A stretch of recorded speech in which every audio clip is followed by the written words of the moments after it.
Hello guys, in this video I'm going to show you how to set the language on the MapMarker application.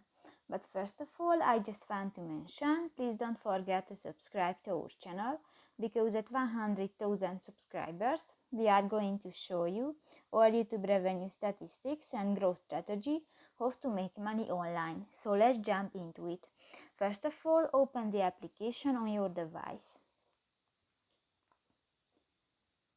Click to the three lines at the upper left corner of the screen, and in the help and feedback section, tap to the first option, the settings.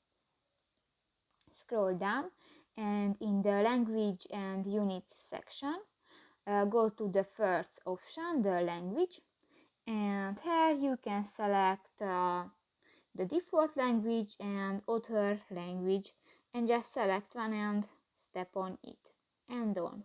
So that's pretty much it for this video, guys. See you in the next one. Bye bye.